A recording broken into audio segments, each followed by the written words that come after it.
Hi, this is Pink Girly with Time to Be Creative. I'm here again working on my M.o.m.o girls coloring picture.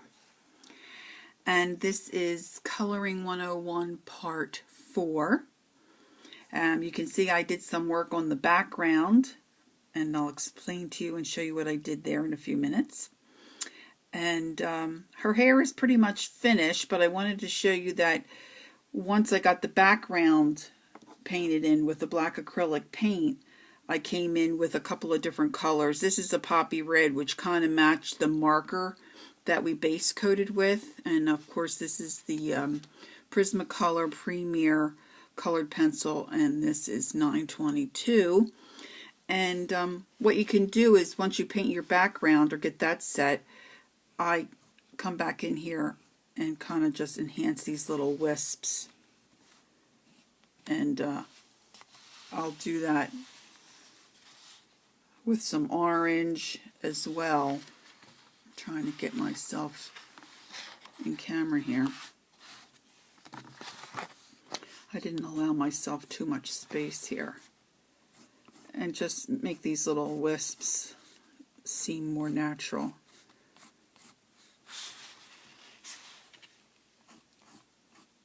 And that's all I do there.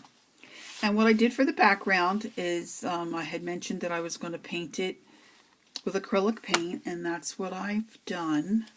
And I used just a plain black craft paint. This is by Deco Art Americana black. And I decided for this project I'm just going to paint out the background flowers. The only one I can't really get rid of, I left in a couple of leaves here on the side and this one on the front of her sweater. But the other background ones, I'm just painting those out. So all I do is just take a craft brush and I'll put a little water on that to moisten my bristles, and I just put a little bit of paint on a plastic lid. Of course, you have to take care when you're working around the hairline, but all I'm doing is just base coating this. There's no water, it's just solid paint. It's not diluted at all. The reason I put a little bit of water on my brush, but I took out all the extra water on a paper towel. And the reason I did that is because I don't want the paint to get into the furrow of my bristles and cause my bristles to separate on my brush. And I've got some scrap paper underneath here to just catch that extra paint. This dries very quickly, and then you can put colored pencil, of course, on top of this and do any kind of design that you might want to do. Or leave it black. You can do any color you want to do, or you could color it with colored pencil. It is very difficult and it's time consuming to do a solid background with colored pencil and to get the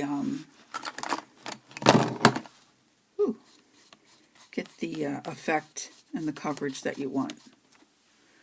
I think I've got my camera not adjusted very well. So that's the way it looks. Bring my camera up a little bit. We've got her totally painted in there with the black acrylic paint. Okay. So we're going to let that dry. And while I was off camera, I base coated her sweater with watercolor marker, just like we did with the hair. I chose a light green and then 2 shades of brown for the sweater underneath. Now I wanted to show you the coloring book that I'm working out of is this one here. it's called M.o.m.o Girls. And it's got poems that go along with the pictures. And a few pages in the front of the book, they've done the coloring for you. And this is the gal we're working on. You see they did her as a brunette. And you can see here that they put the sweater around her neck and her shoulders. They enhanced that by making a knit pattern. But we're just going to do a plain sweater for our video today in this project. I did add some color to the lips of our project. I added some red and some crimson red and some, I think it was poppy red, I added to make her lips have a little more color. Now the markers that I use are just what we used last time for the hair, and these are just Crayola Super Tip kids markers, washable markers, and unfortunately they have no color name on them and they have no number, so I can't tell you what colors they are. Just picked out some colors that I liked. And then I chose some pencils that I think will work with the sweater colors that I chose. Now, here I worked a little bit on this cuff. And I used a true green, and I used a dark green up where the cuff meets the sweater. And I used some white. So I'm going to continue those colors and just work in a small area here. So this is my true green.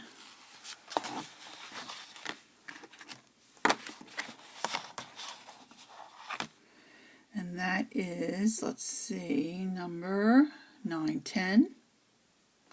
And to me it's really not a true green. It's kind of like a light bluey green, but that's what they call it. And this here is number 908, and this is the dark green. And look at that fella, man. I grind him way down. So I'm going to go in with the dark color first, and I'm going to work right under where they have the sweater knotted around her neck.